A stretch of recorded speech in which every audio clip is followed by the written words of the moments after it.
It doesn't matter if he's pretending to be a detective or a doctor. The moment Rowan Atkinson walks into a room, keeping a straight face becomes practically impossible. These are some of his funniest moments. Anybody else would read it and go, right, they're called Bob. You decided that Bob could be a funny word. Right. Now, yeah, the thing I find most tricky is when people don't recognise you particularly, but half recognise you. You know, it's that strange thing of where they go... Exactly. And of course that means they stare. They stare a lot. And they just look. You're sort of feeling, I wish that person wouldn't stare at me. So, I'd rather just, hold up a flag saying, yes. Yes, it's me. If there's one thing this man knows how to do, it's make faces. He doesn't even need to say a word to make everyone laugh. Do you see your face as your greatest asset, your facial dexterity? Mark, how kindly I put that. Yes, facial dexterity. It's something that I never realised I had until I was about 20. And the problem is that one doesn't like to be labelled a face puller because you feel as though if you have got a face that, that's malleable and can go like that, you can twist about it. That you feel that people are going to assume that you're just... that's all you can do, and if in doubt, and someone will laugh. Yeah. But Rowan doesn't need exaggerated faces to be funny. Sometimes, all it takes is a single name, and somehow, when he says Bob, even the name itself becomes a comedy routine. How do you do that? Well, it just seemed, it was always at the end of the sentence. It was, so how can I help you, Bob? And it just seemed like a funny way of saying it, Bob. Because I was looking at lists of motoring words the other day, and wondering if you could, just by saying them, make them funny. Just say the word. Airbag. De Dion Bouton. That's a French word, though. Petrol pump. It's safe to say that besides being incredibly funny, Rowan Atkinson also has a special talent for pushing people to their limits with his jokes. Good evening, and welcome to the National Theatre for this, the third in our series of informal conversations with major performers. It has been a very exciting season so far, which has encompassed such performing giants as Sir Ian McKellen, Dame Judi Dench, and, of course, Christopher Biggins. But tonight we are to welcome a man who, although no giant, has nevertheless made a huge impression in his chosen field. Ladies and gentlemen, Mr. Elton John. Elton. Do you mind if I call you Elton? No, it's fine. Good. Well, Elton. I'm sure the first question that everybody would like to ask you is this. Funny name, Elton. How did you come by it? Well, I used to be in a band, and I wanted to become a singer in my own right, and I wanted to choose a name, and the saxophone player in the band was called Elton, so I chose that name. Hmm? Did you ever consider John Elton?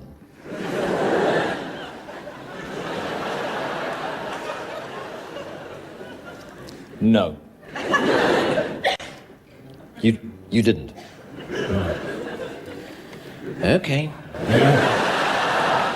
Also, the faces. Yeah, exactly, also that helps. important. Reviewing a car, because I have to think of all sorts of things to say about a car. Now, I know that if you were a presenter on this show, you could just do it with an expression. So, for example, if you were presented with McLaren F1,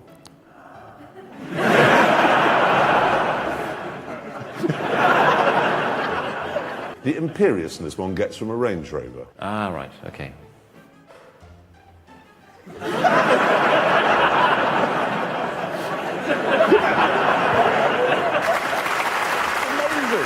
Rowan Atkinson is already a walking comedy show when he's just being himself. But the moment he stepped into the role of Mr. Bean, he created something far more ridiculous. A man who can turn the simplest everyday task into a full-blown disaster. Will you please welcome Mr. Bean, ladies and gentlemen, Mr. Bean.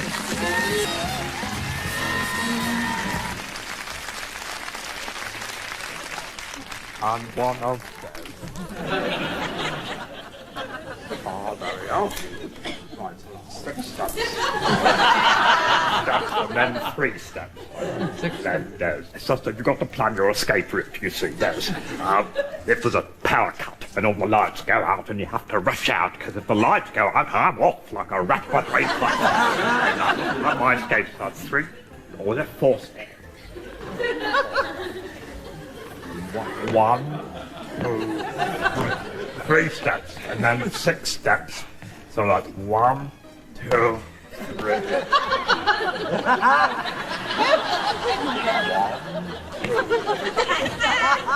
1, 3, 4. There's a phantom step here. We'd like to hear a little poetry, wouldn't we? No, oh no. Oh, all right. I'll read about it. Oh, I know one, yes. My poem. If I had a newt, I'd have a pursuit.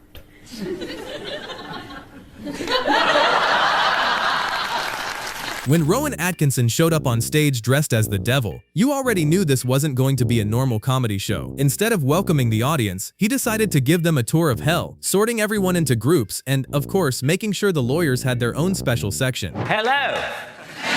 It's nice to see you all here. Now, as the more perceptive of you have probably realized by now, this is hell. And I am the devil. Good evening. But you can call me Toby, if you like. We try to keep things informal here, as well as infernal. That's just my little joke. You're all here for eternity, which I hardly need tell you is a heck of a long time. But I'm sure you'll all get to know each other pretty well by the end. But for now, I'm going to have to divide you up into groups, if that's okay. Can you hear me at the rack? Well, if you'd stop screaming, that would help. I actually had a chance to talk to Richard Curtis once, and I was asking him about his beginnings in comedy, and he said that when he was at Oxford, he thought he was pretty darn funny, Right. and he was going to go up and do something in a review. Right, yes. And he said, but before he went on, he goes, this guy goes up there, who he had never met before, Right. and holding just a piece of paper, he made everyone laugh for 7 minutes without saying a word. And he Right. said that was you. That was me. Yeah, and he goes, it was so, he goes, he found it so demoralizing that Look, he had his never- little clever ideas and his little wordplay, but you went up there and said nothing and absolutely killed the room. Do you remember what you did? Do you remember that night? Yes, I certainly remember the night. Just, can I stand up? Is that okay? Look, well, I can stand up. I'm standing up. Am I allowed to stand up? And where I can't remember very well now, so this won't be at all funny, but I'll do it anyway. Great. I'll do it anyway. Where he came out in the audience were there, as indeed they are here tonight. And I came out just going,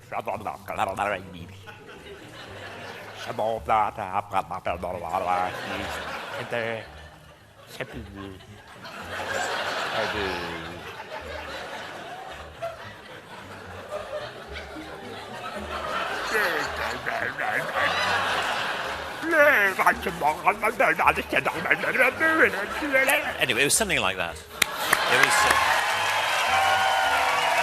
And now let's head back to hell, where Rowan Atkinson is still making sure that even eternal damnation comes with a few good jokes. Now, murderers. Murderers. Over here, please. Thank you very much indeed. Looters and pillagers, over here, please. Thieves, if you could join us. And lawyers, you're in that way. Thank you very much. Yes, there's plenty of room. If the hedge fund managers would just move along a tiny bit. There we go. Fornicators, if you could step forward. My God, there are a lot of you. Well now, Mr. Perkins, it was good of you to come in. I realize that you're a busy man, but I didn't think this matter could be discussed over the electric telephone. No, absolutely, Headmaster. I mean, if Tommy's in some sort of trouble, then I'd like to nip it in the bud. Well, quite frankly, Tommy is in trouble. Recently, his behavior has left a great deal to be desired. Dear. He seems to take no interest in school life whatsoever.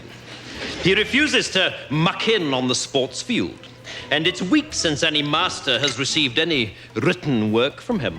Dear me. Quite frankly, Mr. Perkins, if he wasn't dead, I'd have him expelled.